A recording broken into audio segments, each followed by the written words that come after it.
या सो हमने क्या पढ़ा था? हम अपना जो बैकबोन है वो तैयार कर रहे हैं, है ना? और किसका बैकबोन तैयार कर रहे हैं? एंशियन हिस्ट्री का।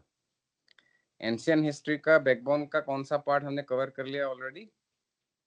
Pre history. ये जो दिखाई दे रहा है, जस्ट अ मोमेंट, ये जो प्री हिस्ट्री है जो दिखाई दे रहा है, प्री हिस्ट्री हमने कवर कर लिया, ये वाला पार्ट। प्री हिस्ट्री का मतलब जहां से लिखना शुरू नहीं हुआ था तब तक प्री हिस्ट्री है, लिखना शुरू हो गया उसके बाद हिस्ट्री है ना? तो प्री हिस्ट्री का हमने भाग देख लिया था, palaeolithic, mesolithic, neolithic, chalcolithic, bronze age. Bronze age बहुत इंपॉर्टेंट पार्ट है क्योंकि bronze age is part of the Indus valley civilisation. इसका मतलब है इंडस वैली सिविलाइजेशन जो है वो ब्रॉन्ज एज का पार्ट है।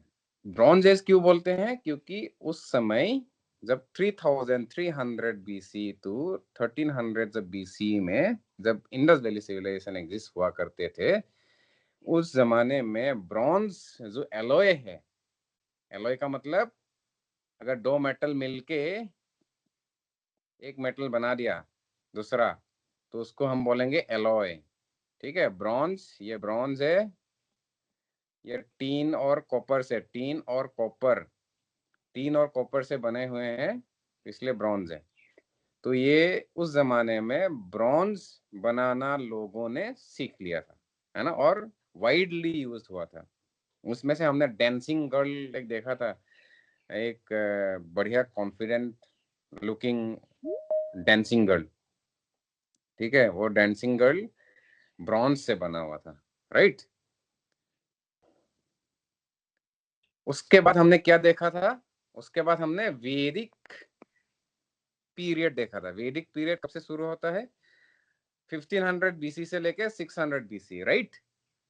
और वैदिक पीरियड में हमने क्या देखा था? अर्ली वैदिक पीरियड और लेटर वैदिक पीरियड,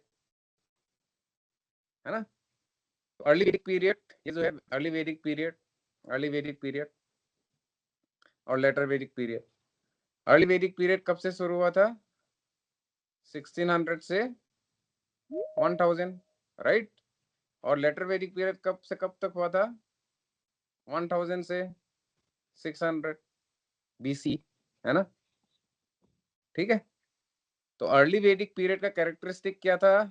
इसमें अर्ली वैदिक पीरियड में हमारा जो ऋग्वेद है, ऋग्वेद, ऋग्वेद, इसका जन्म हुआ था। उसके बाद लेटर वैदिक पीरियड में जो 3 और वेद बाकी रहा, सम, अथर्व, यजुर, है ना? उसका जन्म हुआ था। तो इसका बेसिस पे ही सोसाइटी बना था, राइट? और दोनों का डिफरेंस है, अर्ली वैदिक पीरियड का सोसाइटी कैसा है, लेटर वैदिक पीरियड का सोसाइटी कैसा है, उसका हमने डिफरेंस पढ़ा था। कौन सा डिफरेंस था? मेन डिफरेंस क्या है? यहाँ में वर्ण सिस्टम नहीं था। अर्ली वैदिक पीरियड में वर्ण सिस्टम नहीं था,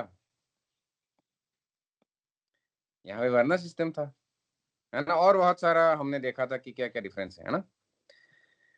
तो वो क्लासेस का जो अगर कुछ रिवीजन करना है तो आप कर लीजिए। और प्लस हमने पीडीएफ जो हमने क्लास का नोट्स एज ए पीडीएफ हमने भेजा था, वो देख लिया था क्या कोई? जो हमने नोट्स भेजा था और एमसीक्यूज भेजे भेजे थे। हाँ सर।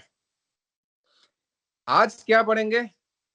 आज बुद्धिज्म एंड जैनिज्म पढ़ेंगे, और हो सके तो मौर्य पढ़ेंगे, लेकिन देखते हैं, वो अगर टाइम मिलेगा तो मौर्य पढ़ेंगे, नहीं तो कल पढ़ेंगे। तो आज लेकिन विस्तृत रूप से बुद्धिज्म और जैनिज्म पढ़ेंगे। अच्छा, क्यों पढ़ेंगे? क्योंकि एग्जाम में आते हैं, हम एग्जाम में जो आते हैं उसी को पढ़ेंगे, है ना? क्योंकि हिस्ट्री में तो बहुत सारा चीजें हैं, और कुछ रिलेवेंट है एग्जाम के लिए, कुछ रिलेवेंट नहीं है, और हम सिर्फ रिलेवेंट टॉपिक को ही पढ़ेंगे। बुद्धिज्म और जैनिज्म कब शुरू हुआ था? अराउंड 600 बीसी में, जब जो वैदिक पीरियड है ना, ये जो वैदिक पीरियड है, जब वैदिक पीरियड खत्म होने वाला था, उस समय बुद्धिज्म और जैनिज्म का शुरुआत होता है। और इसका मेन रीजन ये है कि वैदिक पीरियड में, लेटर वैदिक पीरियड में क्या हो गया था, सोसाइटी बहुत ही क्लास डिवाइडेड हो गया था। जो बर्न सिस्टम है वो सोसाइटी में बहुत हावी हो गया था, और जो ब्राह्मण है और जो नीचे का लोग है, ब्राह्मणिज्म से थोड़ा सा उग गया था, परेशान हो गया था। तो most of them were not happy, happy नहीं था। ठीक है, सोसाइटी में थोड़ा सा है ना उथल पुथल हो रहा था। इसी बीच, क्योंकि है ना वैदिक पीरियड में मेन जो रिलीजियस रिलीजियस डॉक्ट्रिन था वो वेदा था, और उस वेदा के तहत सोसाइटी में इम्पैक्ट करता था, और और सोसाइटी ऐसे ही चलता था।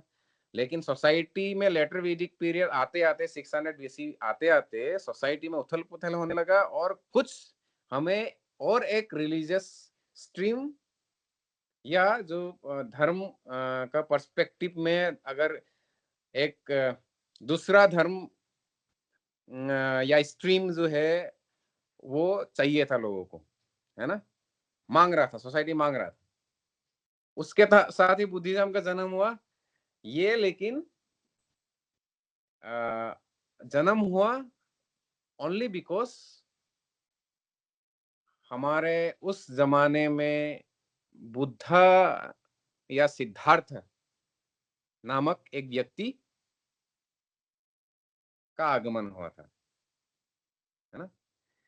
तो हम पढ़ेंगे, उसके अंदर जाएंगे अभी, कैसे बुद्धिज्म का जन्म हुआ, और है ना क्या क्या हुआ था, और एग्जाम में क्या क्या पूछते हैं, थोड़ा सा डिटेल में पढ़ेंगे उसको, है ना। सो बुद्धिज्म, हम क्या बोल रहे थे कि 6th सेंचुरी बीसी में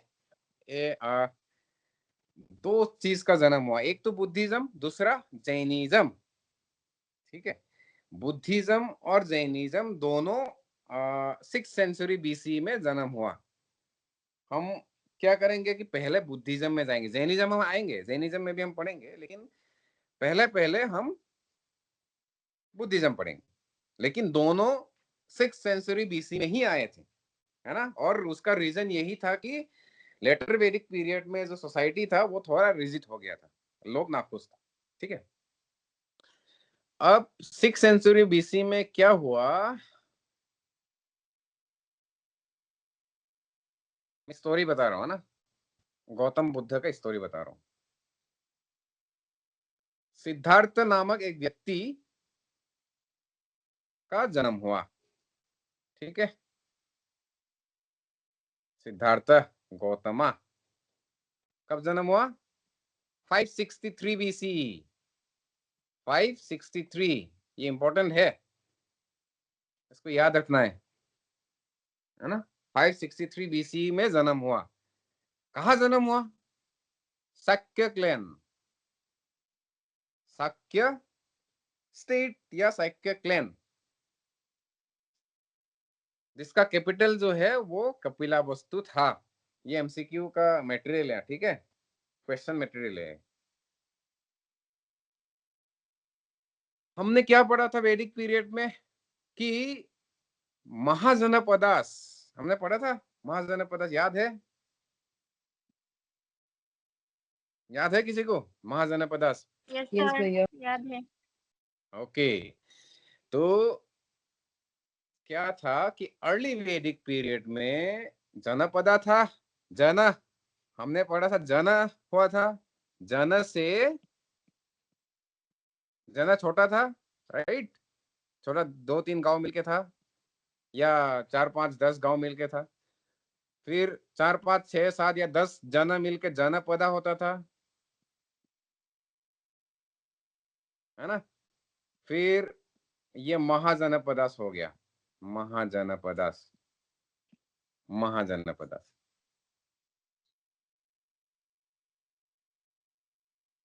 महाजनपदास।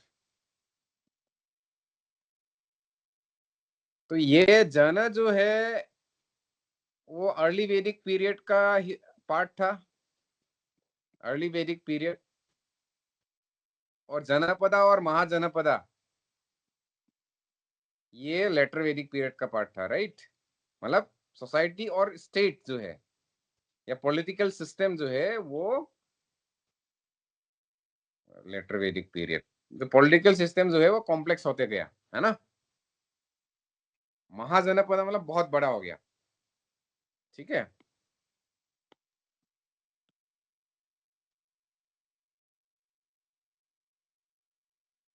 तो उस समय एक कौशाला बोल के जनपदा था, आपको अगर याद है। देयर वेर 16 महाजनपदास, 16 महाजनपदास था। आपको अगर याद है, मैं आपको दिखाता हूं। आप लोगों को जब पढ़ाया था मैंने वैदिक पीरियड में, हाँ ये पढ़ा था। ये फिगर याद है। 16 यस जनपदास सर। था। हाँ 16 जनपदास था, है ना। उसका एक जनपदा का नाम है कोशाला, राइट। ये कोशाला का, ये जो कोशाला है, ये इसका नजदीक ही था शाक्य क्लैन। शाक्य जो क्लैन है या शाक्य जो स्टेट है, छोटा सा स्टेट है, छोटा जनपदा है, महाजनपदा नहीं है वो शाक्य क्लैन, ठीक है। शाक्य स्टेट। तो क्या हुआ कि ये जो शाक्य स्टेट है, शाक्य जो स्टेट है वो कोसाला का ही एक अंदर का जनपदा था। ये जो कोसाला महाजनपदा है, इसके अंदर का ही एक स्टेट था शाक्य स्टेट। तो उसका राजा था सिद्धार्थ गौतमा, ठीक है। सिद्धार्थ गौतमा उसका स्टेट था, और उस स्टेट का राजा था।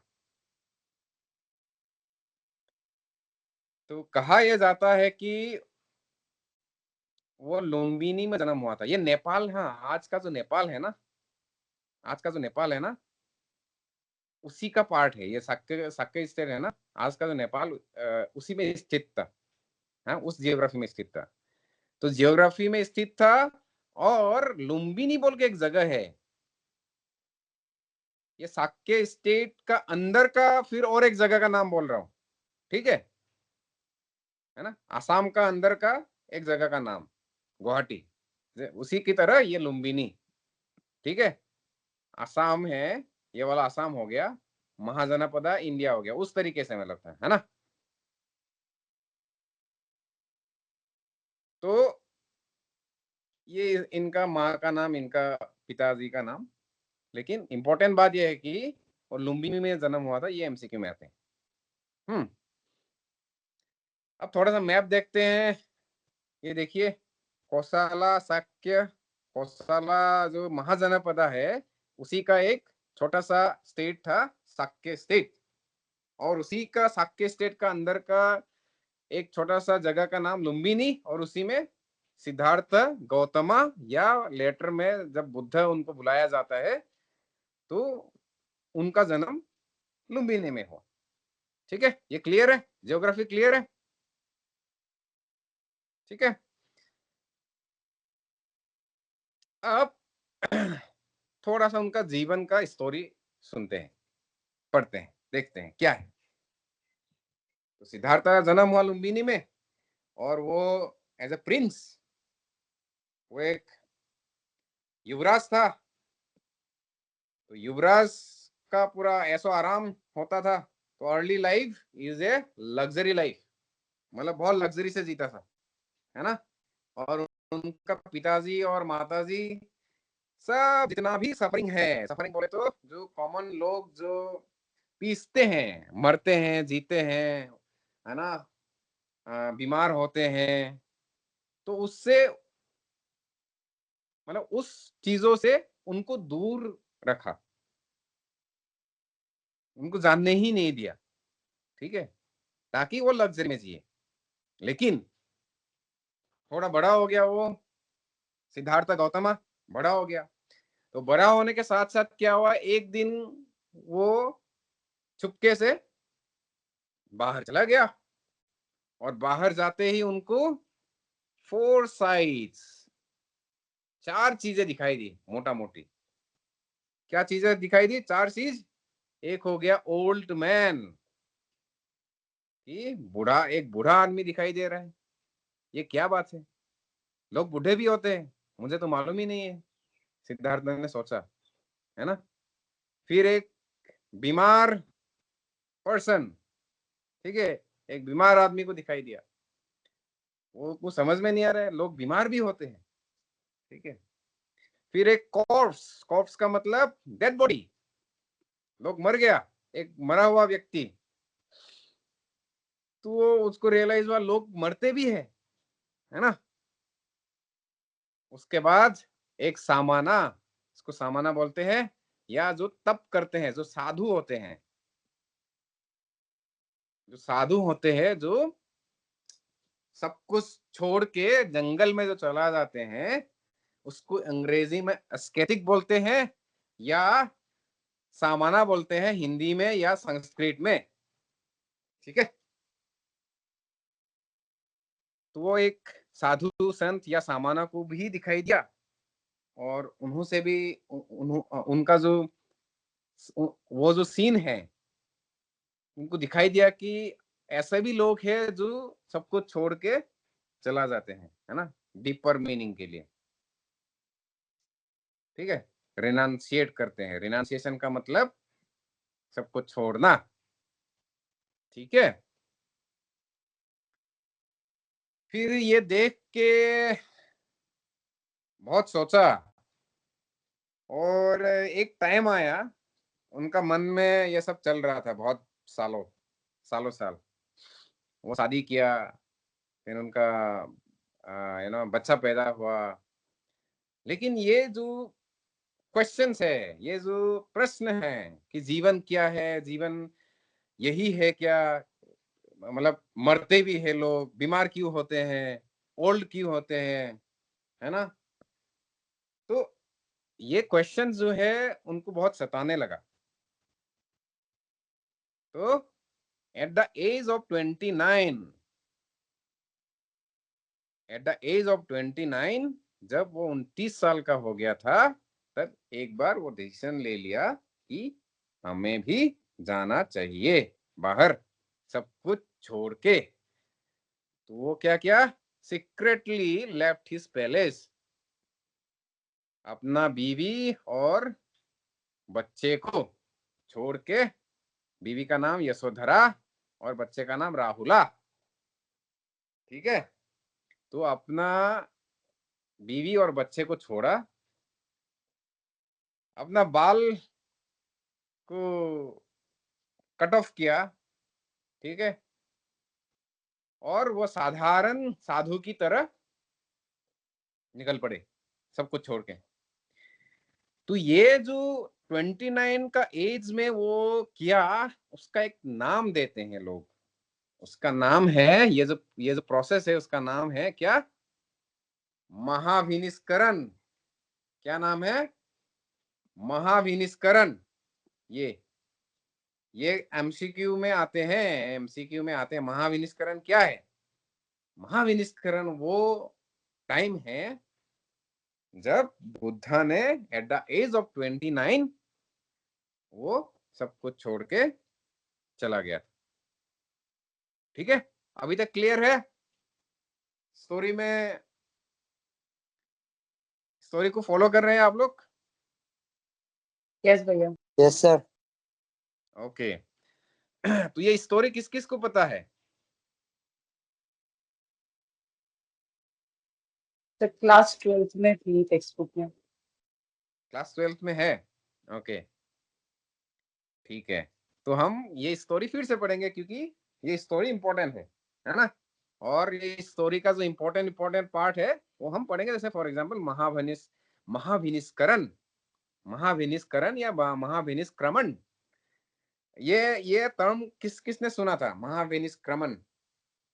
किसी ने सुना था ये?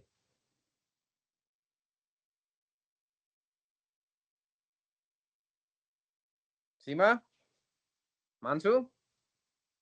नहीं भैया। नहीं सर। ओके, लेकिन ये एग्जाम में आते हैं, ठीक है। तो इसका मतलब है हम राइट ट्रैक में हैं, है ना। तो सब कुछ छोड़ के चला गया, महाविनिष्क्रमण हुआ, उसके बाद वो जंगल चला गया। जंगल में क्या किया? जंगल में वो बिना खाए बिना सोए, है ना, बहुत सारा जो उसका क्वेश्चंस था उसके बारे में सोच के वो जंगल में रहा था। तो सेल्फ मोर्टिफिकेशन बोलते हैं अंग्रेजी में, या तप करते थे, तप, है ना, तप का ये तप, ठीक है, कठोर तप करते थे वो, ठीक है। और तप में क्या होता है कि कुछ खाते नहीं है, कुछ पीते नहीं है ना, सिर्फ मेडिटेशन करते हैं। उसके बाद क्या हुआ? जब 35 इयर्स, मतलब उनका जो जब 35 इयर्स हुआ, 29 में चला गया था, तो 6 साल बाद उनको रियलाइज हुआ कि सिर्फ कठोर तप करने से नहीं होता है चीजें, ठीक है। एक पार्ट हो गया भोग करना, ठीक है, एक एक्सट्रीम हो गया। ये एक आदमी है, ये एक आदमी है, उसका दो पाथ है, मतलब दो तरीके से वो चुन सकता है अपना रास्ता। एक है कि भोग का रास्ता, ये थोड़ा फिलोसॉफिकल है, बट ये इंपॉर्टेंट है, कॉन्सेप्ट समझना। ये हो गया भोग का रास्ता। भोग बोले तो ये भोग, भोग का रास्ता। और एक हो गया तप का रास्ता, तप का रास्ता, ठीक है। ये दोनों एक्सट्रीम्स है, ये दोनों एक्सट्रीम्स है। इसको एक्सट्रीम बोलते हैं। एक्सट्रीम बोले तो एकदम ऑपोजिट, पूरा ऑपोजिट है। ये भोग करते हैं, मतलब ऐसो आराम करते हैं, खाते हैं पीते हैं सोते हैं, है ना, सब कुछ करते हैं। और ये क्या करते हैं? तप करते हैं, सिर्फ और सिर्फ तप करते हैं। तो उनको रियलाइज हुआ कि दोनों एक्सट्रीम करने से एक्चुअली में कुछ ज्यादा अचीव नहीं होता है। वो बोलते हैं मिडिल पाथ। ये जो है ना मिडिल पाथ, इसका मतलब है एक बीच का रास्ता। हमें एक बीच का रास्ता अपनाना है। उस उनको ये चीज समझ में आ गया। और ये जब समझ में आ गया तो उन्होंने क्या किया कि जब तब करते थे, कुछ पीते नहीं थे, तो एक किसी विलेज गर्ल से, आप देखेंगे कि एक किसी विलेज गर्ल नेम सुजाता से उन्होंने मिल्क राइस पाया। मिल्क राइस कर्ड, जो सॉरी, जो क्या बोलते हैं हिंदी में मिल्क राइस को, पायक को क्या बोलते हैं? पायस, पायस बोलते हैं मानसू? खीर भैया। हाँ, खीर, खीर, यस, खीर, ठीक है, खीर या पायो, असमीज में पायो। तो खीर इस सुजाता नामक एक लड़की से वो खीर खा लेते हैं, ठीक है, एंड रिगेन हिज स्ट्रेंथ, ठीक है, थोड़ा खा लेते हैं। फिर उसके बाद उनको समझ में आया कि मिडिल पाथ होना है ना, एकदम भूखा भी नहीं रहना है, एकदम मरा हुआ जैसा, है ना। तो उनको समझ में आया कि थोड़ा खाना भी है, लेकिन इतना भी नहीं खाना है कि, है ना, मुझे भोग करना है, वैसा भी नहीं, बस जीने के लिए खाना है ना। लेकिन एकदम इतना भी तप नहीं करना है कि मर जाए, उतना भी नहीं करना है, तो एक मिडिल पाथ लेना है ना। फिर उन्होंने क्या किया कि एक पीपल का पेड़ का नीचे बोध गया नामक एक जगह में, बोध गया अभी बिहार में है, ये एमसीक्यू में आते हैं कि बोधा ने कहाँ बैठे थे, बोधा कहाँ बैठ के उनको एनलाइटेनमेंट हुआ या निर्वाणा मिली, ठीक है, निर्वाणा कॉन्सेप्ट आएंगे, लेकिन वो बोध गया में मिला था उनको। तो वो बोध गया में एक पीपल का पेड़ के नीचे वो बैठ गया और बैठ के मेडिटेट करने लगा, ध्यान देने लगा, ध्यान करने लगा। ठीक है, उसके बाद ये कहानी है मारा मारा, ये कहानी का पार्ट है, ये एमसीक्यू में नहीं आते जनरली। ठीक है, लेकिन कहानी है तो कहानी में बोलेंगे। तो जब मेडिटेट कर रहा था, मारा नाम का एक राक्षस है ना, उनको बहुत डिस्टर्ब कर रहा था, मतलब बहुत सता रहा था, है ना, लोभ दे रहा था, टेम्पटेशन दे रहा था कि नहीं, है ना, एक लड़की होके आ रहा था, ये बहुत सारा खाना लेके आ रहा था एक टाइम में, बहुत बेसिकली बहुत टेम्पटेशन दे रहा था, है ना, कि मेरे पास आ जाओ, है ना, ये छोड़ दो, ये सब इसमें क्या रखा है। और कभी कभी तो डेथ का भी थ्रेट देता था कि नहीं तुम्हें मार दूंगा, है ना। तो ये सब मारा कर रहा था, मारा नामक एक राक्षस। लेकिन सिद्धार्था रिमेन स्टेड फास्ट, इसका मतलब है सिद्धार्था को कोई फर्क नहीं पड़ा उससे। तो क्या हुआ कि एक दिन आया और उस दिन में सिद्धार्थ को कुछ मिला। क्या मिला उनको, क्या रियलाइज हुआ उनको, कुछ ट्रुथ, सच्चाई, 4 नोबल ट्रुथ्स, जीवन का या ये यूनिवर्स का या विश्व ब्रह्मांड का 4 सच्चाई। तो 4 नोबल ट्रुथ्स रियलाइज हुआ, और उसी को बोलते हैं, ये रियलाइजेशन को ही बोलते हैं एनलाइटनमेंट अंग्रेजी में, और हिंदी में निर्वाणा। तो एमसीक्यू में ये इंपॉर्टेंट है कि निर्वाणा क्या है। Nirvana is realizing the 4 noble truths. Nirvana क्या है कि जो विश्व ब्रह्मांड का जो 4 सच्चाई है उनको रियलाइज करने को निर्वाणा बोलते हैं। ओके, तो 4 नोबल ट्रुथ क्या है, उनको क्या वो बोधि जो या पीपल का पैर का नीचे जब मेडिटेशन करते हुए उनको जो मिला, वो 4 सच्चाई क्या है। वो जो 4 सच्चाई है, वो नंबर 1 इज दुख। इसका मतलब है कि बहुत सिंपल है एक्चुअली। ठीक है, ये हमको भी समझ में आते हैं, लेकिन क्योंकि बहुत सा ऐसा ही होता है जीवन में कि सिंपल चीजें दिखती नहीं है, बहुत डिफिकल्ट फील होता है। ठीक है, बहुत सिंपल उन्होंने बोला कि सच्चाई क्या है, सिंपल सच्चाई कि लाइफ इज सफरिंग, है ना, लाइफ में दुख होता ही होता है। जिंदगी में दुख, तो दुख के बिना जिंदगी नहीं होता है, या जिंदगी दुख के बिना नहीं होता है।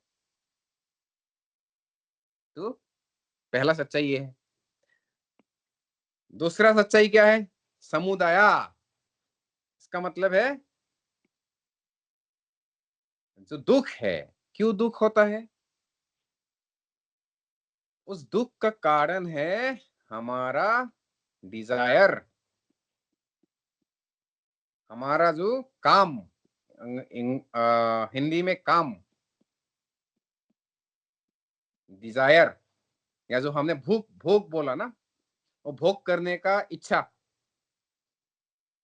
ठीक है, वो उसके कारण ही, भोग करने का जो इच्छा है अंदर, उसके कारण ही हमारा जीवन में दुख आते हैं।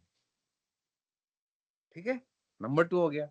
नंबर 3 क्या है, सफरिंग कैन सीज। इसका मतलब है जो दुख है वो खत्म हो सकता है। उन्होंने बोला कि जो दुख है जीवन में वो खत्म हो सकता है, लेकिन कैसे, कैसे, मग्ग से। मग्ग, एक तो हमने निरोधा, निरोधा मतलब निरोध करना, या ये जो दुख है उसको निरोध कर सकते हैं कैसे, मग्ग से। मग्ग का मतलब ये है कि 8 फोल्ड पाथ, मतलब 8 ऐसा रास्ते हैं, 8 पाथ्स, 8 रास्ते हैं उस दुख को खत्म करने के लिए। उन्होंने बोला कि 8 जो पार्ट है, 8 जो रास्ते हैं, वो कौन सा है, राइट अंडरस्टैंडिंग, हमको सही ढंग से चीजों को समझना आना चाहिए। राइट थॉट, इसका मतलब है हमारा जो सोच है वो सही होना चाहिए।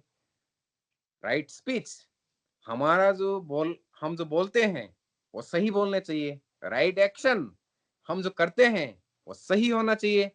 राइट लाइवलीहुड, हम जो करियर परस्यू करते हैं या है ना हम कैसे जीते हैं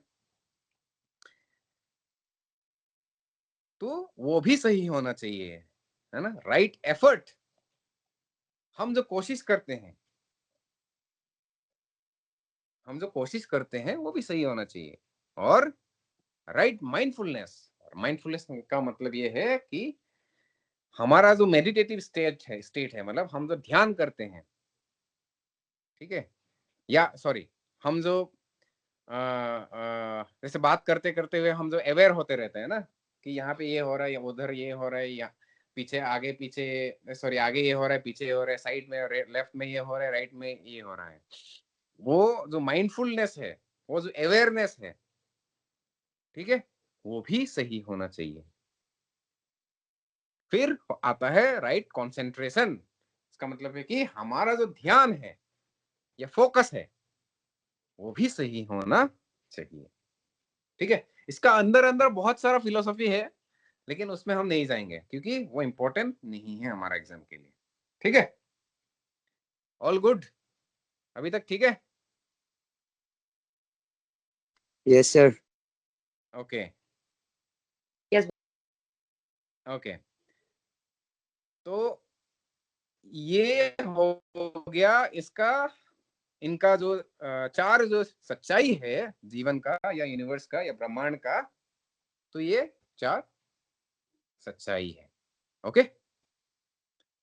फिर अलग अलग कॉन्सेप्ट आते हैं उनका, साइकिल ऑफ बर्थ, है ना, और कुछ अनट्टा बोल के उनका कॉन्सेप्ट है, वो सब है ना इम्पोर्टेंट है भी नहीं भी है, कभी कभी आते हैं नहीं आते, ठीक है, लेकिन हम द बेसिक है ना फ्रेमवर्क जब बना रहे हैं, बेसिक जो अंडरस्टैंडिंग कर रहे हैं, हमारा बैकबोन जब बना रहे हैं, वो इतना इम्पोर्टेंट नहीं है। ठीक है, हम पढ़ेंगे वो भी बाद में, जो एमसीक्यूज पढ़ेंगे वो सब कवर हो जाएंगे, है ना, लेकिन हमारा बैकबोन तैयार करने के लिए ये काफी है। ठीक है, ये तो बोल लिया हमने। हाँ, उसके बाद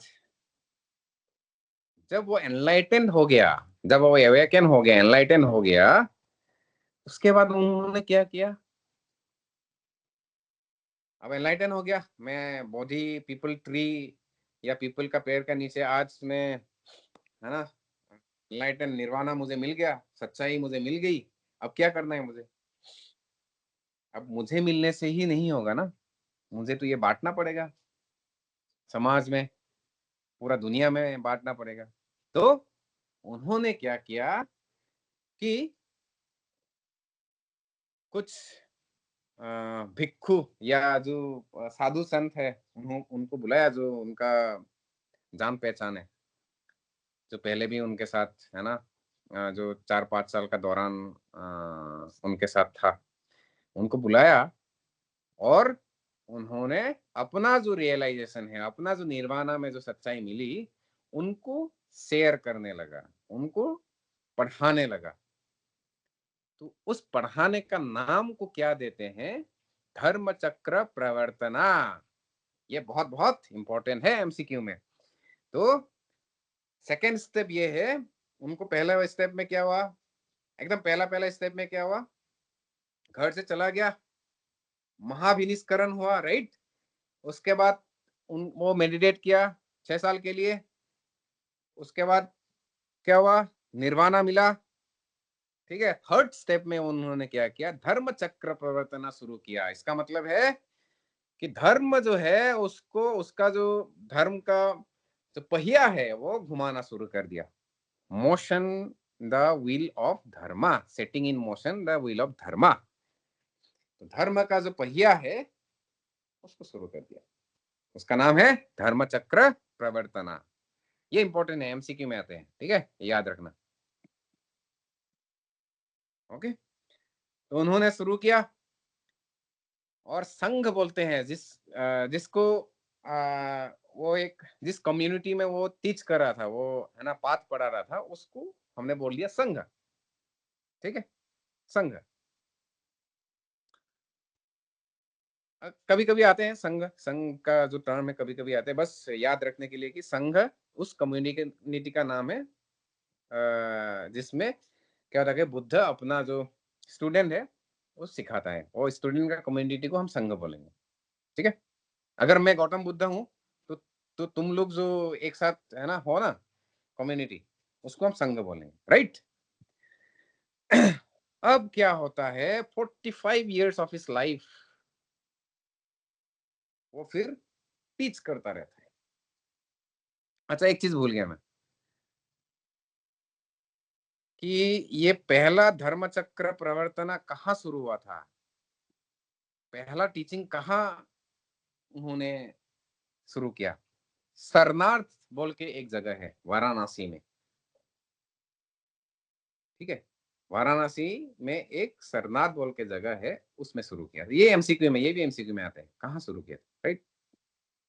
अच्छा, जगह जगह वाइज बोले, पहले उन्होंने क्या हुआ कि महाभिनिष्करण किया अपना जो है ना शाक्य शाक्य जो स्टेट है। ठीक है, शाक्य जो स्टेट है, जो शाक्य स्टेट है ना, उधर से वो चला गया। शाक्य स्टेट का जो कैपिटल है वो क्या है, कपिला वस्तु। इसका मतलब है कपिला वस्तु से वो महाभिनिष्करण होके जंगल में चला गया। ठीक है, जंगल में चला जाके हमारा निर्वाणा कहाँ हुआ था, बिहार में हुआ था। बिहार, ये बिहार है। ठीक है, बिहार में बोध गया में हुआ था। बोध गया में निर्वाणा हुआ था, उनको सच्चाई दिखाई दी एक पीपल का पेड़ का नीचे। ठीक है, अभी भी बोध गया ही नाम है। बोध गया किसी कोई गया था, गया है क्या अभी बिहार में? नहीं गया होगा ना। No, sir. नहीं, तो वो बोध गया अभी भी बहुत एक इम्पोर्टेंट पिलग्रिमेज साइट है जहाँ पे लोग जाते हैं। सिर्फ बौद्ध उस पीपल का पेड़ का नीचे उनको निर्वाणा मिला था, राइट।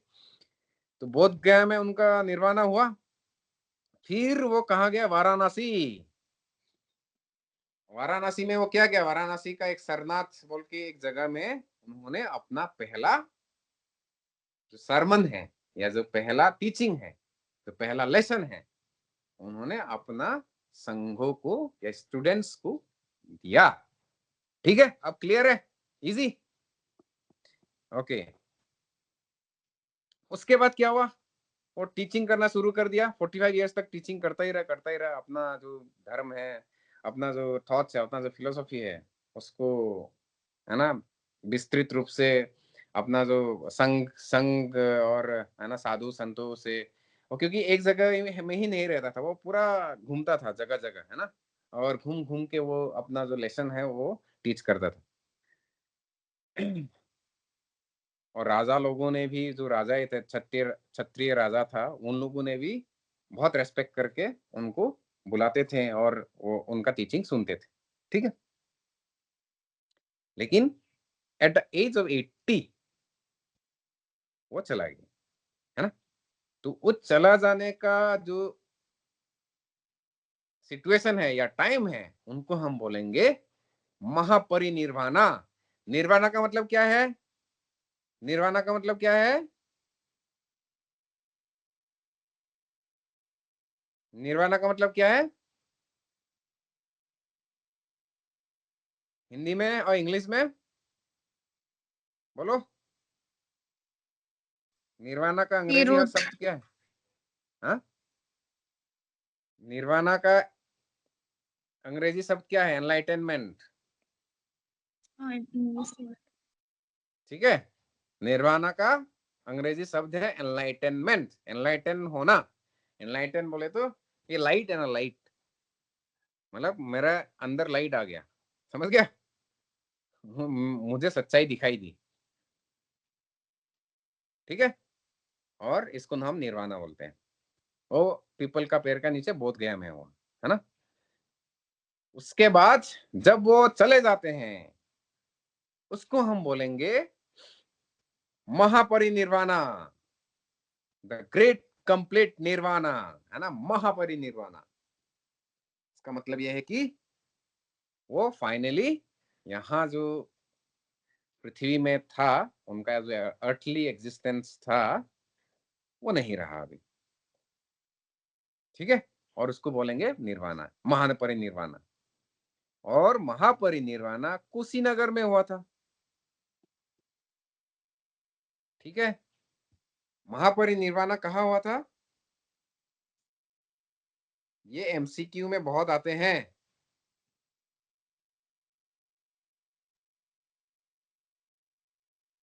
एमसीक्यू, ये कुशीनगर जो टाउन है ना, वो भी उत्तर प्रदेश में है। ठीक है, कुशीनगर जो टाउन है वो भी उत्तर प्रदेश में है। मैं थोड़ा सा मैप दिखाता हूँ, क्योंकि मैप से थोड़ा सा आसानी होता है। ठीक है, अच्छा, हमने क्या किया यहाँ पे, महाविनिष्करण हुआ यहाँ पे। सॉरी, दूसरा कलर लेता हूँ। ठीक है, आई थिंक कौन सा कलर लेने से सही रहेगा, ब्लू। ठीक है, यहाँ पे क्या हुआ, महापर नंबर 1,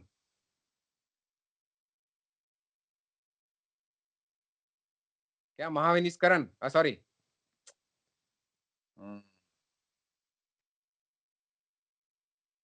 महाविनिष्क्रमण। ठीक है, यहाँ पे हुआ था महाविनिष्क्रमण, नंबर 1। नंबर 2, यहाँ पे क्या हुआ था, निर्वाणा, बोध गया में। नंबर 3, यहाँ पे क्या हुआ था, धर्म चक्र प्रवर्तना। ठीक है, टीचिंग शुरू हुआ था, नंबर 3। फिर यूपी में ही, आई थिंक यहाँ पे कुछ ईस्टर्न यूपी में है, ईस्टर्न यूपी, नंबर 4। नंबर 4 दिखाई, ये थोड़ा सा कलर सही नहीं है ना, मैं फिर से ड्रॉ करता हूँ।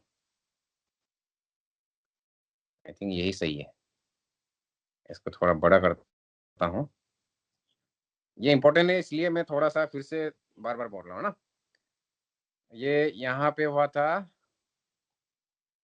नंबर 1, महाभिनिष्क्रमण, महा महाभिनिष्क्रमण। ठीक है, और नंबर 2, आई थिंक बिहार में हुआ था। नंबर 2, बोध गया में हुआ था निर्वाणा। ठीक है, ये हो गया, सॉरी,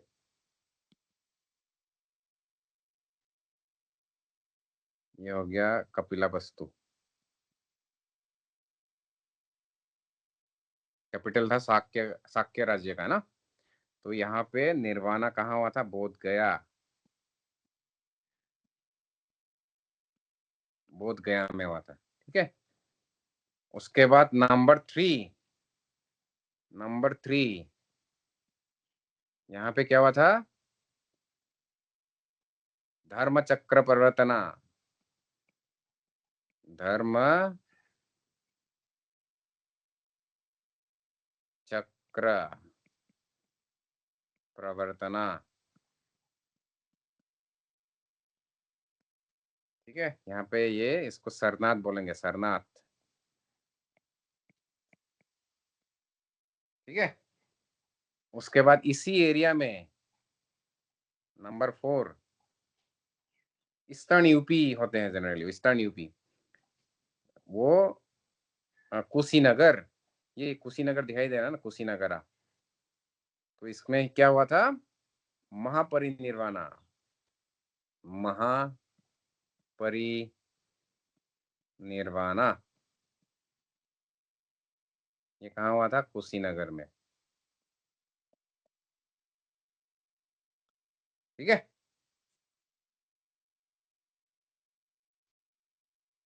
ये दिखाई दे रहा है ना, ये राउट सही है।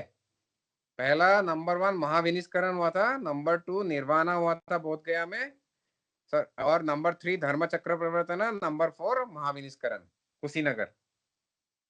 ठीक है, विद जगह, ये एमसीक्यू में बहुत बार आते हैं। ठीक है, दिस इज वेरी इंपॉर्टेंट।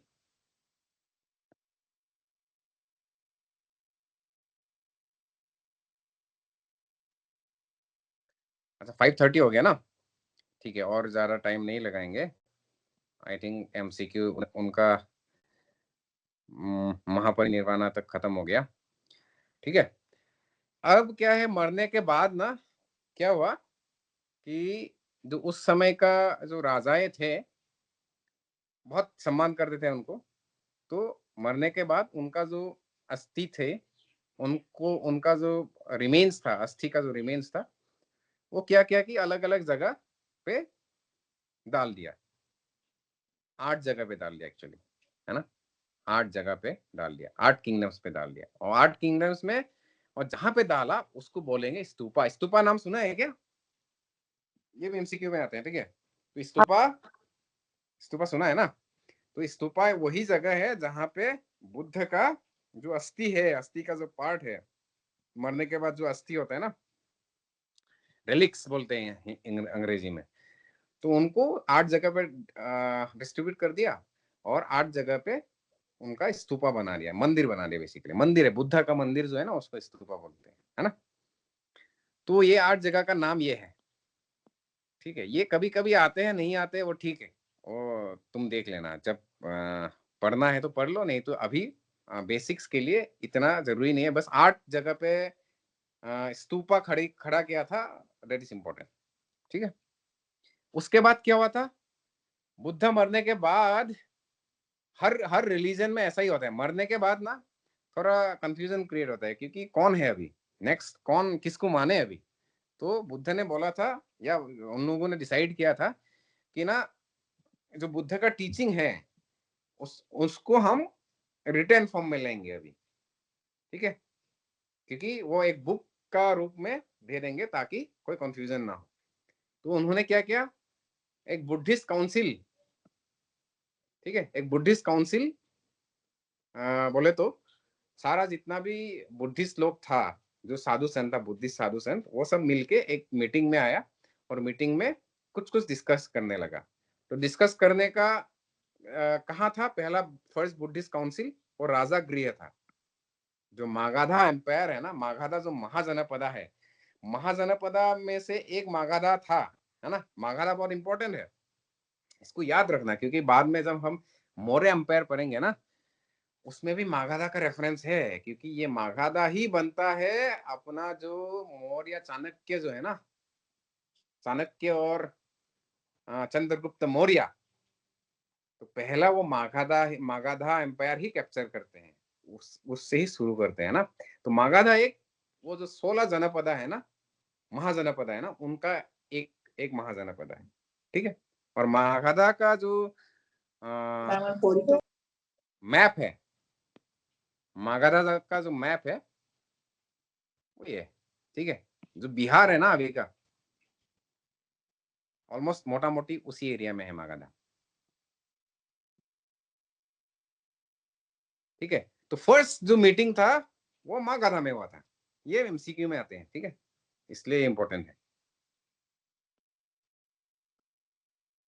ये एमसीक्यू में आते हैं। तो हमने बोल लिया कि वो टीचिंग्स को कंसोलिडेट करना है, उसमें रिटर्न फॉर्म में लाना है। तो उन्होंने एक किताब लिखा, विनय पिटका बोल के, और एक सुत्त पिटका, ठीक है। विनय पिटका का मतलब ये है कि जो साधु संत था, बुद्धिस्ट साधु संत था, उन लोग कैसे जीना है, कैसे मतलब उनका जो रहन दहन है वो कैसे होना है, कौन सा कपड़ा पहनना है नहीं पहनना है, वो सब रूल्स यहाँ पे लिखा हुआ था, ठीक है। विनय पिटका उस बुद्ध ने एक्चुअली उस टाइम में जो उनका संघ था, संघ का जो रूल्स था, रूल्स एंड रेगुलेशन, वही वो किताब रूप दे दिया उसका। फिर दूसरा आता है सुत्त पिटका। सुत्त पिटका मतलब ये है कि जो बुद्ध ने अपना बहुत सारा लेक्चर्स में जो बोल के रखा था उसी को किताब रूप दे दिया, ठीक है। तो बुद्ध का मेन जो थॉट्स है वो सुत्त पिटका में, ठीक है। सूत्र कॉन्सेप्ट बेसिकली, है ना।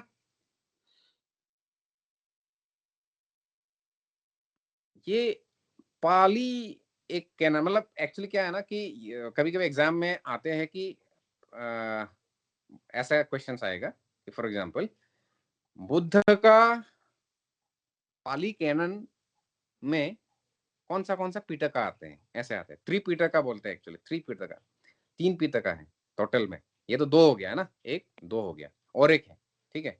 और 3 मिलके क्या बोलते हैं, पाली बोलते हैं, पाली कैनन। पाली एक लैंग्वेज है, ठीक है, पाली एक लैंग्वेज है, क्योंकि उस लैंग्वेज में ही ये सब लिखा हुआ करता था, है ना। तो बस याद रखना ये है कि उसको पाली कैनन बोलते हैं। कैनन का मतलब यही है कि मतलब होली टेक्स्ट, होली बुक, ठीक है। तो बुद्ध का 3 होली बुक है। जैसे हमारा हिंदुइज्म में वेदास है ना, या चर्च, या सॉरी क्रिश्चियनिटी का कुरान, क्रिश्चियनिटी का बाइबल है, मुस्लिम का कुरान है। तो उसी तरह यहाँ पे जो होली बुक है उसका नाम है विनय पिटका, सुत्त पिटका एंड अभिधर्म पिटका बोल के, अभिधर्म पिटका तो बाद में आएगा। तो वो 3 पिटका या 3 होली बुक है। 3 होली बुक एमसीक्यू में आते हैं, ठीक है, एमसीक्यू में आते हैं, इसलिए पढ़ा रहा हूं। तो अभिधर्म पिटका कब आते हैं? अभिधर्म जो पिटका है वो 3 नंबर जो मीटिंग है, क्योंकि ये तो पहला मीटिंग है, ऐसे ही और 2 मीटिंग हुआ था, ये सेकंड मीटिंग है, ये वाला सेकंड मीटिंग है, ये थर्ड मीटिंग है, और एक थर्ड मीटिंग होगा। तो थर्ड मीटिंग में ही अभिधर्म पिटका, ये वाला अभिधर्म पिटका का रचना करा गया था, ठीक है। तो अभिधर्म पिटका में क्या है, और फिलोसॉफी है, और बहुत सारा एनालिसिस है। तो इसका मतलब ये है कि पहला जो विनय पिटका है वो किससे रिलेट करता है, मोनास्टिक रूल्स, बोले तो साधु संत का रूल्स। कौन सा, अगर साधु है, तुम बुद्धिस्ट साधु हो, तो क्या करना है क्या नहीं करना है, ठीक है। सुत्त पिटका में क्या है, बुद्धिज्म का जो एकदम सेंट्रल जो कॉन्सेप्ट है, सूत्र है, उसका जिक्र है। और अभिधर्म पिटका में उसका ऊपर का जो फिलोसॉफी है वो है। जैसे वेदा में हमने क्या पढ़ा था, वेदा में हमने पढ़ा था कि संहिता, संहिता, फिर ब्राह्मणा, फिर ये बस एक रिवीजन के लिए अरण्यका, फिर उपनिषद। ये उपनिषद जो है वो फिलोसॉफिकल है, बहुत फिलोसॉफिकल है। उसी तरह अभिधर्म पिटका भी फिलोसॉफिकल है, बहुत फिलोसॉफिकल है, ठीक है।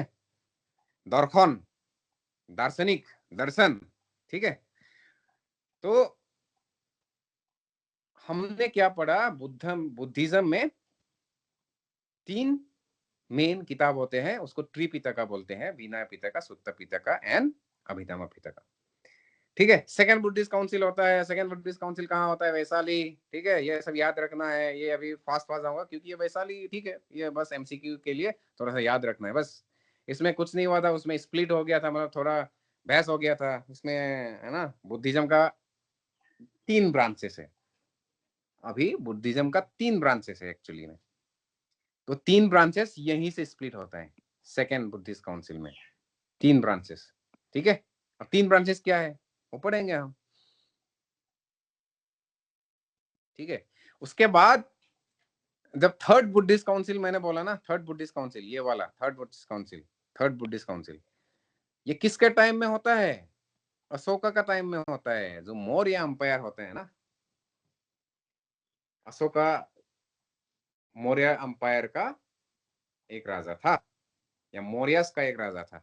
तो हम जब मौर्य पढ़ेंगे ना, मौर्य, तब हम और ज्यादा पढ़ेंगे, ठीक है। लेकिन अभी के लिए याद रखना ये है कि अशोका एक राजा था जो बुद्धिज्म को अपनाया था, ठीक है, बहुत अच्छी तरीके से अपनाया था।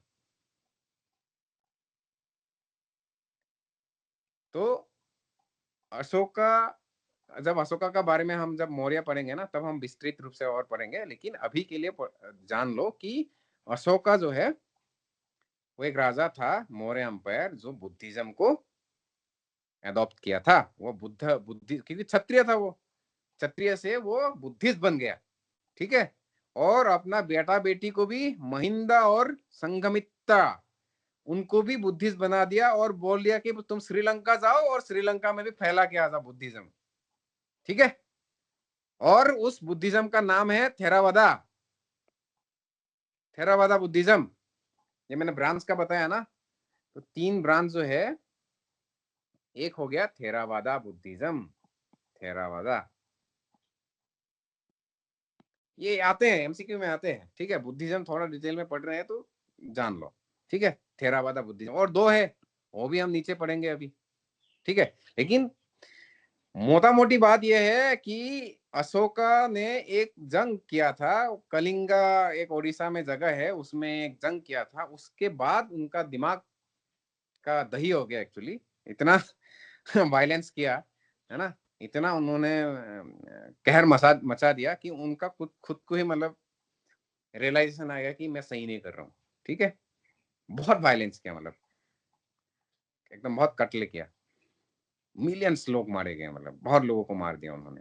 तो उनको खराब लगा, उनको बहुत रियलाइजेशन हुआ, सेल्फ रियलाइजेशन हुआ, नहीं ये ठीक नहीं कर रहा हूँ, तो वो बुद्धिज्म आ गया, बुद्धिज्म में कन्वर्ट हो गया, ठीक है।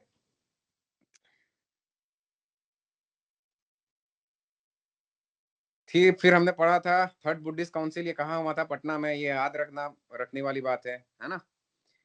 उस थर्ड बुद्धिज्म का जो आउटकम है, वो तीसरा जो थर्ड पिटका है, अभिधम्म पिटका है वो, और एक कथाबथु बोल के है, ठीक है। कथाबथु आते भी है, नहीं भी आते, उसको याद अभी के लिए करना है तो कर लीजिए, नहीं तो नहीं, ठीक है। अब आते हैं जो last important part, I think last है, हाँ। लास्ट इंपॉर्टेंट पार्ट ये है कि बुद्धिज्म का 3 भाग होते हैं, क्योंकि मैंने बोला ना कि सेकेंड जो काउंसिल है, सेकेंड जो काउंसिल है, ये जो सेकेंड काउंसिल कहाँ हुआ, कब हुआ था?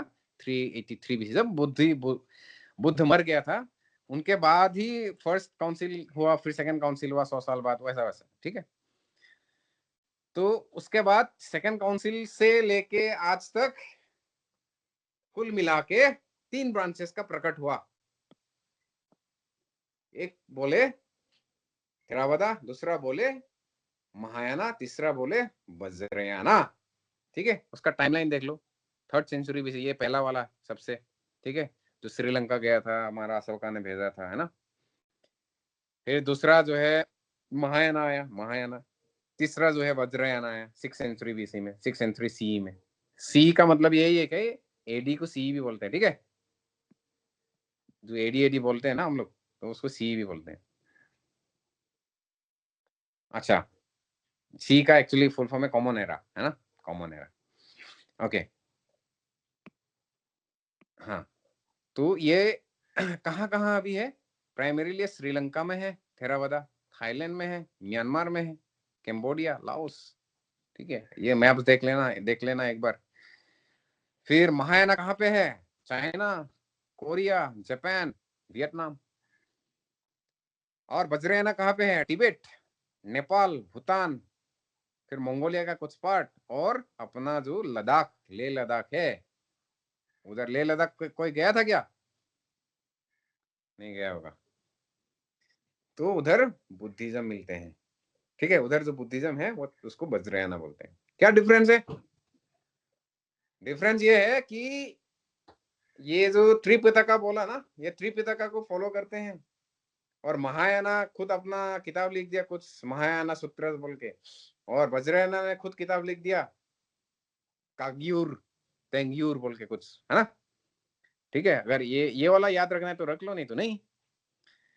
और ये वाला पाली लैंग्वेज में है, ये वाला संस्कृत लैंग्वेज में है, संस्कृत लैंग्वेज और टिबेटियन में है, ठीक है। बाकी चाइनीज, जापानीज, वो सब। फिर बुद्धा, बुद्धा को क्या मानते हैं? एक हिस्टोरिकल फिगर, और ये थोड़ा भगवान की तरफ जा रहा है कि भगवान जैसा है, और ये भी भगवान जैसा ही मानते हैं, ठीक है, बुद्ध को। ये इतना जरूरी नहीं है, गोल इतना जरूरी नहीं है, ये इतना जरूरी नहीं है, ये इतना जरूरी नहीं है, ठीक है। ये इतना जरूरी नहीं है, ये इतना जरूरी नहीं है। ओके, तो हम क्या देखे कि बुद्धिज्म का 3 पार्ट होते हैं और तीनों का कुछ ना कुछ डिफरेंस होते हैं। आज जैनिज्म खत्म करे क्या? जैनिज्म ज्यादा नहीं है, खत्म कर दूं या स्टॉप करूं? हाँ भैया। ओके, सीमा और আমার করে দিয়ক नारायण, हाँ করে দিয়ক স্যার। ओके। तो এতিয়া बुद्धिज्म तो क्लियर होल ना है, बुद्धिज्म क्लियर हुआ, बुद्ध का स्टोरी क्लियर हुआ कि नहीं? वैसे सर ओके, ये लेकिन आज पढ़ोगे ना, क्योंकि ये थोड़ा सा बहुत सारा डिटेल है इसमें, तो आज पढ़ोगे तो आज तो समझ में आ जाएगा, लेकिन बाद में कंफ्यूजन क्रिएट होगा। ठीक है, इसका मतलब ये है कि तुम लोगों को रिवाइज करना पड़ेगा, है ना? रिवीजन इज द की, जितना रिवीजन करोगे उतना याद रहेगा। ये मैं शेयर कर दूंगा पीडीएफ, उसमें से रिवाइज कर लेना ना, और एमसीक्यूज भी डाल दूंगा। ओके, तो जैनिज्म, अच्छा उस टाइम में हमने क्या बोला था कि लेटर वैदिक पीरियड में वेदा का, सॉरी, जो सोसाइटी है वो बहुत ही रिजिड हो गया था, वर्ण सिस्टम से इन्फ्लुएंस हो गया था, उसके उसके तहत क्या सोसाइटी में थोड़ा सा उथल पुथल हो गया था, इसलिए कुछ रिलीजियस, दूसरा रिलीजियस स्ट्रीम आ गया था, एक हो गया बुद्धिज्म, दूसरा हो गया जैनिज्म। ठीक है, वो 6th सेंचुरी बीसी में ही हो रहा है ये सब। ठीक है, तो उस समय कौन आते हैं? वर्धमान महावीरा, वो भी एक राजा था, सिद्धार्थ की तरह। सिद्धार्थ गौतम जो बुद्धिज्म को प्रवर्तन किया, उनके जैसा ही एक राजा था, महावीरा, वर्धमाना महावीरा। वो बुद्धिज्म से पहले आता है, लेकिन ना बुद्ध से पहले आते हैं वो, ये याद रखना। लेकिन बुद्ध कब आए थे? किसी को याद है? कौन सा डेट में, कौन सा डेट में? किसी को याद है क्या? मैं याद रखने के लिए बोला था ना। यस, 563 बीसी, मतलब जीसस क्राइस्ट बॉर्न होने से 500 63 সনৰ আগত, রাইট? বছৰৰ আগত, ঠিক আছে। लेकिन जो महावीरा है वो कब जन्म होता है? 599, राइट? तो इसका मतलब है जैनिज्म पहले आते हैं। ठीक है, ऐसा बोला जाता है, जैनिज्म पहले आते हैं। तो उन्होंने क्या किया? जैनिज्म बोल के एक रिलीजन स्टार्ट किया। ओके, लेकिन अच्छा, जैनिज्म में क्या होता है कि तीर्थंकरा बोल के जो फाउंडर होते हैं ना, उसको तीर्थंकरा बोलते हैं। ठीक है, तीर्थंकरा, ये जो तीर्थंकरा है ना, तीर्थंकरा, ये नाम या मतलब ये जो है ना कॉन्सेप्ट है, उसको याद रखना है। तो महावीरा से पहले 23 तीर्थंकर थे। तीर्थंकर का मतलब मैं बताऊंगा क्या क्या है तीर्थंकर, लेकिन मैं तुमको बता रहा हूं कि महावीरा से पहले 23 या 23 तीर्थंकर थे, मतलब बहुत बड़ा साधु, मतलब है ना, जैनिज्म का सबसे बड़ा साधुओं को तीर्थंकर बोलते हैं। लेकिन Jainism as a religion actually Mahavira से शुरू होता है। महावीरा ही जैनिज्म को जन्म देते हैं। ठीक है, लेकिन बाकी जो 23 थे वो भी क्या थे? महापंडित थे, महाज्ञानी थे, है ना। तो तीर्थंकर क्या होता है? जैनिज्म का कॉन्सेप्ट में तीर्थंकर वो लोग हैं जिसको है ना सब कुछ पता है, सब कुछ मालूम है, और उसको हम बोलेंगे केवल ज्ञान। केवल ज्ञान मतलब कंप्लीट अंडरस्टैंडिंग और सुप्रीम विजडम, जिसको सब कुछ पता है, उसको हम बोलते हैं केवल ज्ञान। तो सब कुछ पता है, जिसको सब कुछ पता है, उनको हम बोलेंगे केवलिन। क्या बोलेंगे? केवलिन।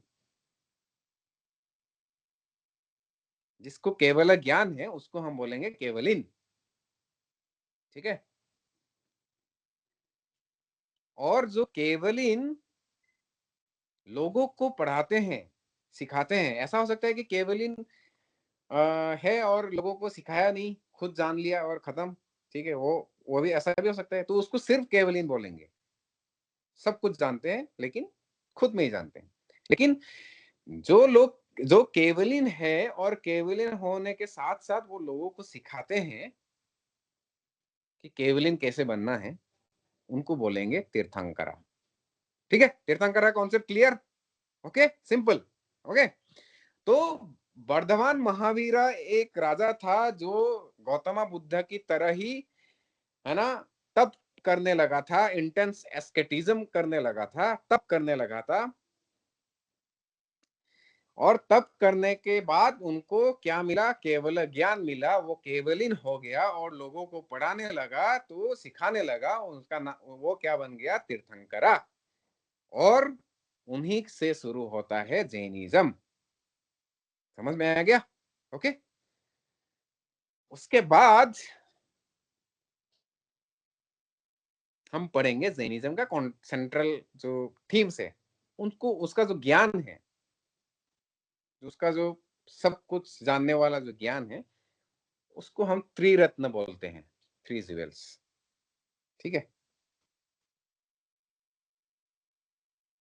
वो जो सिखाते हैं ना कि हमको ज्ञान मिल गया, लेकिन कैसे सिखाएं लोगों को, तो वो त्रिरत्न नामक कुछ दर्शना है, कुछ टीचिंग्स है, कुछ लेसन है, या कुछ टीनेट्स है। ठीक है, जिसको त्रिरत्न बोलते हैं, वैसा सिखाते हैं, त्रिरत्न को सिखाते हैं। वो क्या है त्रिरत्न? सम्यक दर्शना, सम्यक ज्ञान और सम्यक चरित्रा। मतलब सम्यक दर्शना का मतलब हमारा जो सोच है, हमारा जो बिलीफ है, हम जो विश्वास करते हैं, हम जो सोचते हैं, ठीक है, हम जो, है ना, किसी चीज को लेके अपना परसेप्शन बनाते हैं, तो वो सही होना चाहिए, राइट होना चाहिए। ठीक है, दैट इज वन।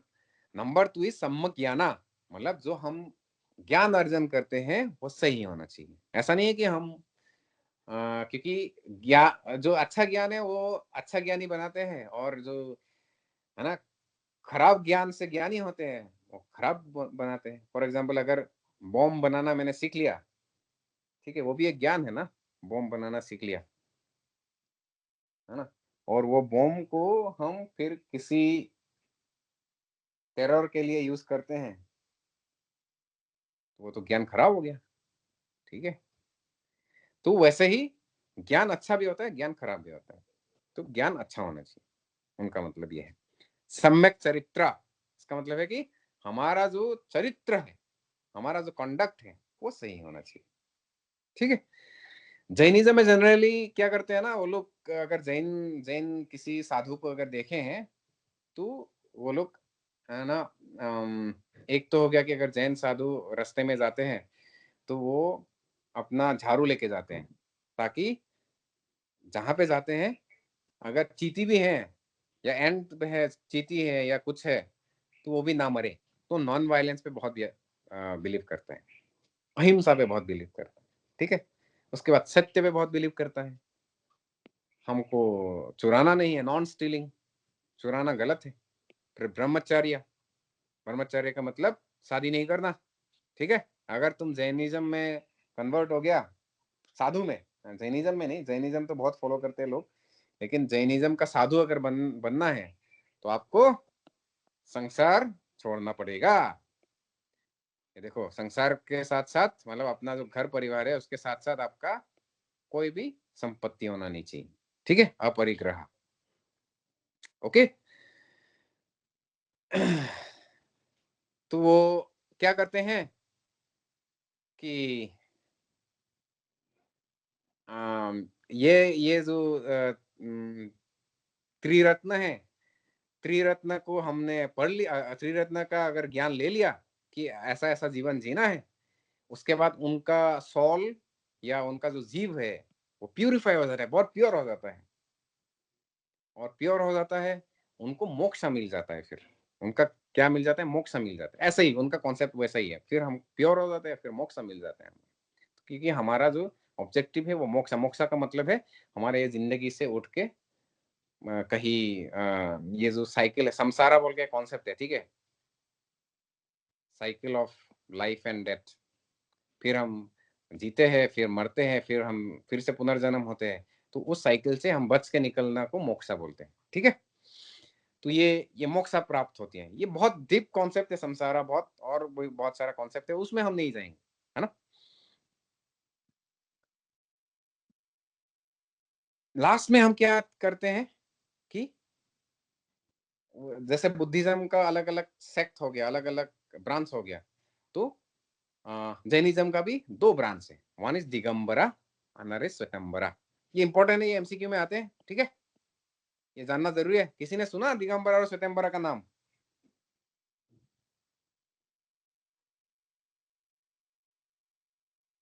सुना है क्या? नहीं नहीं सर, नहीं। नहीं, ठीक है, इसका मतलब है हम हम सही जगह पे हैं, ठीक है।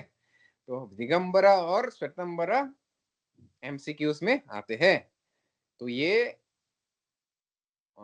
जैनिज्म का 2 भाग है, ठीक है, 2 भाग।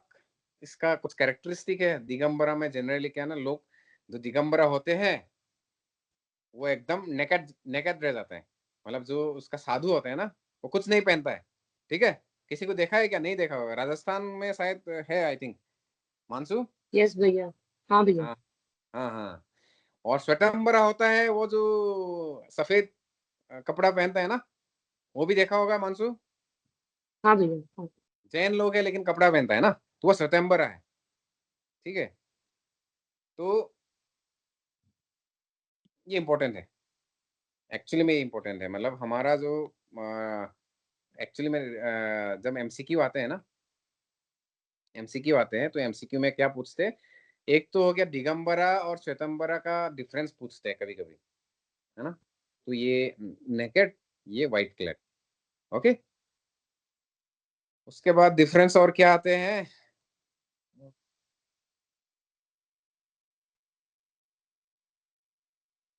हाँ, और एक डिफरेंस ये रहता है कि वोमेन का, women can not achieve moxa. Moxa का मतलब मैंने बता दिया, मोक्सा मतलब ये जो जन्म और पुनर्जन्म का जो साइकिल है, जो संसारा बोलते हैं ना, जन्म किया फिर पुनर्जन्म हुआ, आज मैं मनुष्य जन्म हूँ, कल मैं पाप किया तो मैं सुअर जन्म हो गया, ठीक है। और मेरे को किसी ने सुअर, आसाम में मैं जन्म हुआ, आसाम का सुअर हुआ, मेरे को काटा, मेरे को खा लिया, फिर मैं चींटी हो गया, चींटी से फिर दूसरा चीज हो गया, फिर दूसरा चीज हो गया, फिर मैं मनुष्य, वो जो साइकिल है उसको संसारा बोलते हैं ना, ठीक है। संसारा से अगर मैं बाहर निकल गया उसको हम बोलेंगे मोक्षा, मोक्षा मिल गया मुझे, ठीक है। ये जीवन और मरण का जो साइकिल है उससे अगर ऊपर उठ गया तो वो मोक्षा। तो दिगंबरा क्या बोलते हैं कि यार वोमेन को मोक्षा नहीं मिलता है कभी भी, मतलब लड़की लोगों को मोक्षा कभी नहीं मिलेगा। पहले वो मैन होना पड़ेगा, फिर से वो रिबॉर्न एज मैन होना पड़ेगा, है ना, और फिर से एज अ मैन जन्म लोगा तब होगा। इसमें लेकिन ये बोलता है कि नहीं नहीं, वोमेन भी मोक्षा प्राप्त कर सकती है ना। तो ये डिफरेंस, ओके। बाकी तो बहुत सारा थोड़ा बहुत डिफरेंसेस है। अच्छा इसका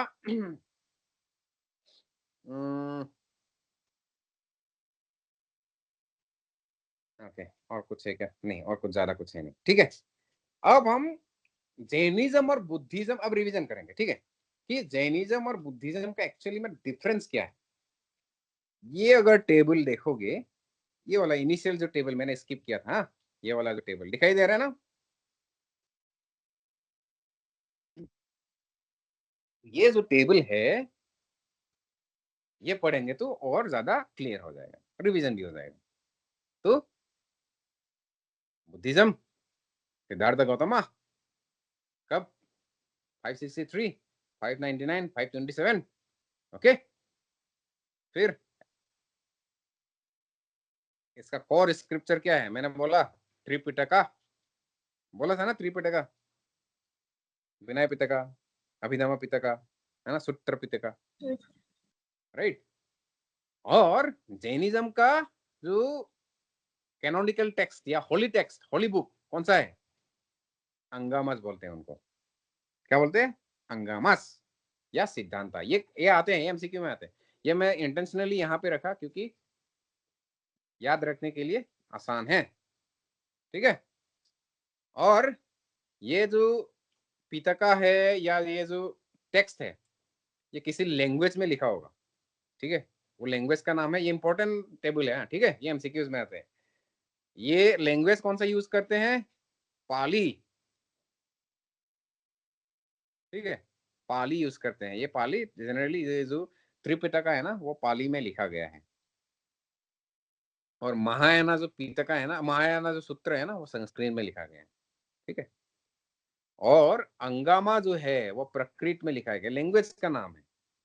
पाली और प्रकृत एक्चुअली वैदिक पीरियड में वेदा कौन सा लैंग्वेज में लिखा था?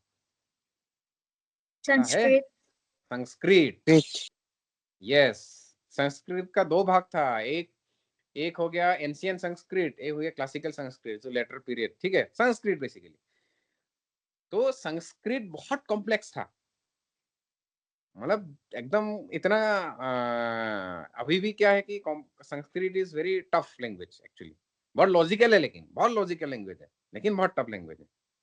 तो कॉमन जो पब्लिक था उनको एक्सेस नहीं था, उनको समझ में नहीं आता था एक्चुअली। तो जो ब्राह्मण था उन लोगों को ही समझ में आ रहा था संस्कृत। तो संस्कृत से ही थोड़ा थोड़ा चेंज होके इजी जो फॉर्म है वो क्या है? पाली और प्रकृत, ठीक है। अच्छा, ये जो लैंग्वेज है, हर लैंग्वेज एक स्क्रिप्ट से लिखा जाता है। स्क्रिप्ट बोले तो कौन सा ये लैंग्वेज है ना, फॉर एग्जांपल हिंदी, हिंदी लिखते हैं ना, हिंदी एक लैंग्वेज है, ठीक है। हिंदी कौन सा स्क्रिप्ट में लिखा जाता है? स्क्रिप्ट बोले तो जिससे हम लिखते हैं, क ख ग घ, है ना। तो हिंदी का जो क ख ग घ है वो क्या नाम है उसका? तो स्क्रिप्ट का नाम क्या है? किसी को मालूम है हिंदी का स्क्रिप्ट का नाम क्या है? GK question. देवनागरी सुना है क्या? देवनागरी, देवनागरी सब सुने हैं कोई?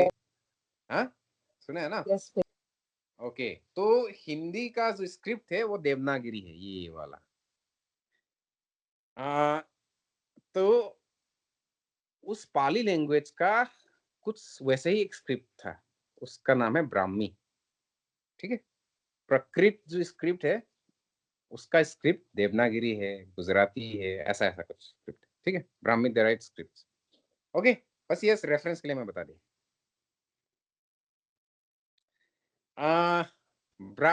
बुद्धिज्म क्या था? बुद्धिज्म आत्मा में बिलीव नहीं करता था। जो जीवा है, जीवा या आत्मा, सोल, आत्मा, आत्मा बिलीव नको बुद्धिज्म बुद्धिज्म आत्मा पे बिलीव नहीं करता था, उसको अनात्मा बोलते थे, ठीक है। और जैनिज्म आत्मा पे बिलीव करता है। बस ये एमसीक्यू पर्सपेक्टिव से ये इंपॉर्टेंट है, ठीक है। और nirvana is the ultimate goal, हमको निर्वाणा मिलना है। इसमें कौन सा गोल है? मोक्ष। गोल बोले तो हमारा ऑब्जेक्टिव क्या है? अल्टीमेटली जाके हमको क्या मिलना है? हमको निर्वाणा मिलना है, हमको मोक्षा मिलना है। जैनिज्म में मोक्षा बोलते हैं, यहाँ पे निर्वाणा बोलते हैं, ठीक है। यहाँ पे 3 ज्वेल्स हमने बोला, right faith, right knowledge, right conduct, 8 fold path, यानी पढ़ा है ना, 8 पाथ, ठीक है। तो यहाँ पे 8 पाथ है, तो वेरियस डिफरेंस के लिए है, बस इतना सा है। I think we have covered Buddhism and Jainism together and we have understood the difference. जब हम डिफरेंस पता करते हैं, क्योंकि मैं ये एम्फसाइज करता हूँ हमेशा कि डिफरेंस पता करना बहुत ही इंपॉर्टेंट है, क्योंकि उसमें से क्लैरिटी आता है और रिवीजन भी हो जाता है, ठीक है। तो आई थिंक बुद्धिज्म और जैनिज्म खत्म हो गया। कल हम पढ़ेंगे मौर्य